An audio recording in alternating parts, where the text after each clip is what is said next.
I got a lot of stuff that I want to get into today. And one of those things was my buddy, my colleague at ESPN, my brother Ryan Clark, outstanding NFL analyst for the family, an outstanding host for the podcast, The Pivot, not to mention doing his Inside the NFL show with Bill Belichick, Chad Ochocinco, and those guys. He's a Super Bowl champion as a safety for the Pittsburgh Steelers. We know what his background entails. But he made a lot of noise this weekend.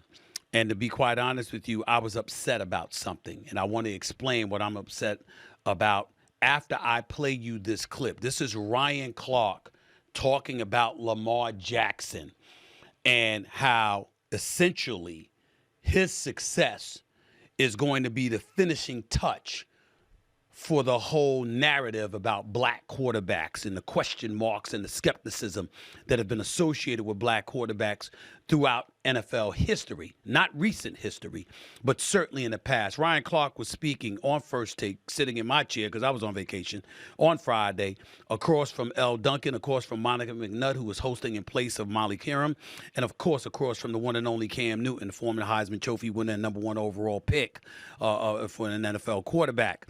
Nevertheless, Ryan Clark said some things that rubbed people the wrong way. Before I commented on it, I want you to hear what he had to say. Listen up. I want to say it to you, and I want to say it to Randall Cunningham, and I want to say it to Russell Wilson, and I want to say it to Michael Vick. This is the evolution of the position. Yeah. Without Randall Cunningham having to try to conform and be a pocket passer and also show his athleticism, we don't get to Michael Vick. And without Michael Vick accepting that and working to become a better passer, working to become a better leader, we don't get a Cam Newton.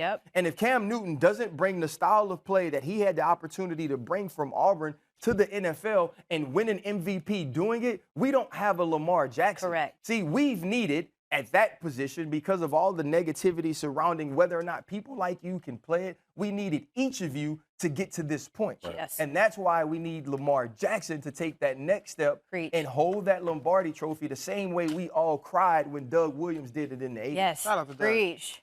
Now, you heard Ryan Clark right there. Personally speaking,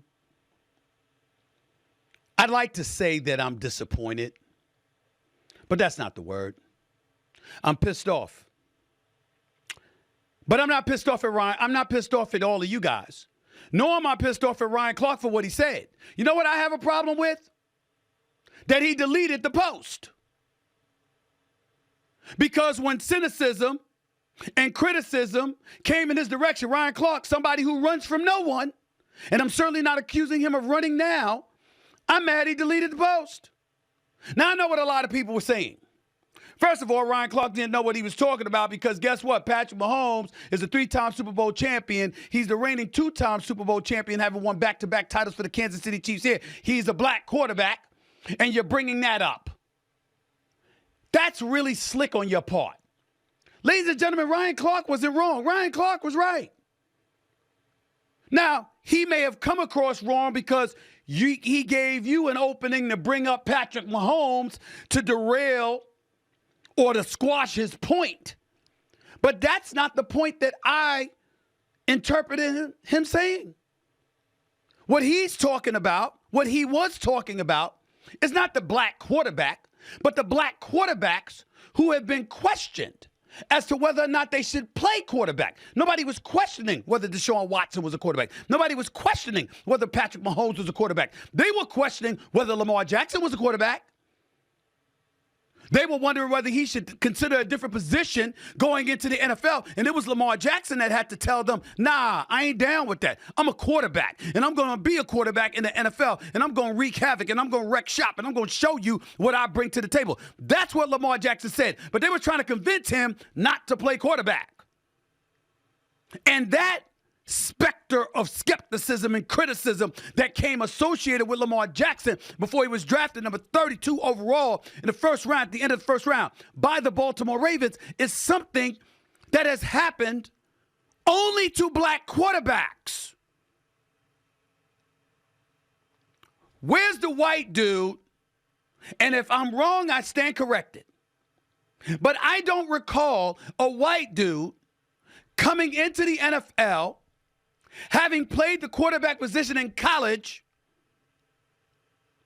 And they were being dissuaded from entering as a quarterback because people were accusing them of not being able to play the position. Don't get us started with why they were saying that. Because usually when you have questions about a quarterback, it's about their ability to throw.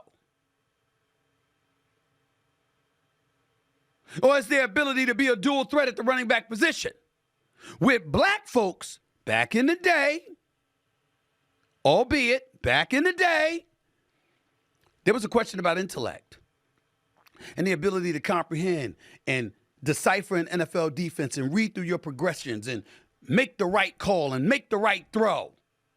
Audible at the line of scrimmage, understanding and comprehending and dissecting the playbook, et cetera, et cetera. These are the things that were thrown into questions about black quarterbacks. And so anytime there's a black quarterback that was being questioned as to whether or not they should play the position, that was the first thing that came to people's mind because that's the level of skepticism that historically has been associated with the black quarterback until recently.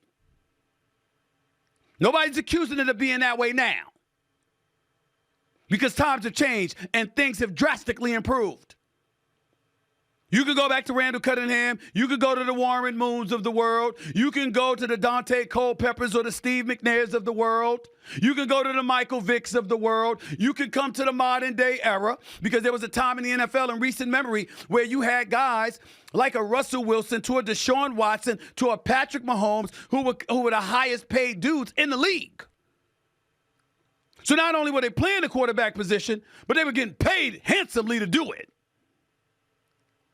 That is not what Ryan Clark was talking about in terms of what I saw him say on First Take, my day job, every weekday morning on ESPN from 10 a.m. to 12 noon. This past Friday when he was filling in for me, who was on vacation. That man, talking about Lamar Jackson, was simply saying he's a dual threat. His athletic ability is undeniable. His running ability is undeniable. His passing game has improved. He's done everything right. And now what anybody and everybody is waiting for is for him to deliver the goods because Josh Allen, to a lesser degree, Joe Burrow to a lesser degree, but Patrick Mahomes to the nth degree is standing in his way in just his conference alone. We ain't even get into the Jalen Hurts in Philadelphia, the Jared Goffs in Detroit, or the Jordan Loves in Green Bay, or even a Sam Darnold in Minnesota. Brock Purdy last year. Dak Prescott just because he's a Cowboy, even though their asses are home. Unofficially, of course, officially they're going home, but we know they won't be in the playoffs. Everywhere you turned, there were guys. And so you're looking at Lamar Jackson and you're saying, you're a two-time league MVP, bro.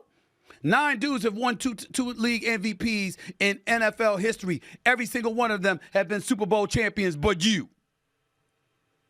So you got to answer that call.